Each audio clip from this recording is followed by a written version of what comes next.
America के नवनिर्वाचित राष्ट्रपति डोनाल्ड ट्रंप ने एक बार फिर पनामा नहर, ग्रीनलैंड पर कब्जे की बात दोहराई है।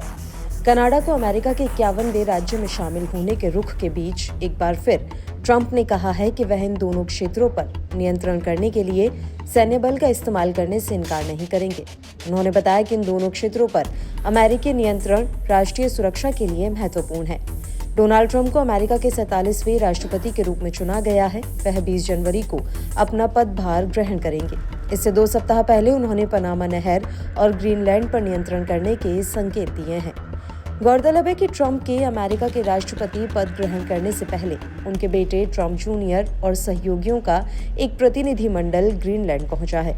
इस बारे में एक पत्रकार वार्ता के दौरान जब उनसे पूछा गया कि ग्रीनलैंड और पनामा नहर पर कब्जे के लिए क्या वह सेना का प्रयोग नहीं करेंगे, इस सवाल पर उन्होंने कहा कि मैं इससे इनकार नहीं कर सकता।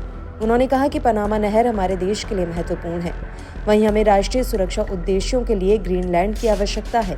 बता दें कि ग्रीनलैंड डेनमार्क का एक स्वायत्त क्षेत्र है। डेनमार्क लंबे समय से अमेरिका का सहयोगी और नाटो का संस्थापक सदस्य है।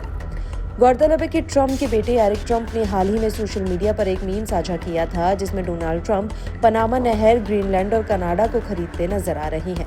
डोनाल्ड ट्रंप ने हाल ही में ग्रीनलैंड का जिक्र करते हुए कहा था कि ग्रीनलैंड पर अमेरिका का मालिकाना हक होना चाहिए और राष्ट्रीय सुरक्षा और विचारों की स्वतंत्रता के लिए ये बेहद जरूरी है। ट्रंप ने पनामा नहर पर भी फिर से अमेरिका का कब्जा करने की धमकी दी थी और कहा था कि पनामा नहर अमेरिका की अर्थव्यवस्था और सुरक्षा के लिए बेहद अहम है। गौरतलब है कि चीन पनामा नहर पर अपनी मौजूदगी को लगातार बढ़ा रहा है, जो अमेरिका के लिए खतरे की घंटी है। ट्रंप ने इससे पहले 2019 में भी ग्रीनलैंड को खरीदने की बात कही थी, हालांकि तब उनके बयानों को ज्यादा तवज्जो नहीं दी गई थी। उधर चीन की ही एक कंपनी ने पनामा के अटलांटिक महासागर की तरफ से सबसे बड़े बंदरगाह का नियंत्रण भी साल 2016 में खरीद लिया था। चीन की ही एक कंपनी पनामा नहर पर एक पुल का भी निर्माण कर रही है। इनके अलावा भी चीन की विभिन्न कंपनियां पनामा में बुनियादी ढांचे के विकास कार्यों में लगी हैं।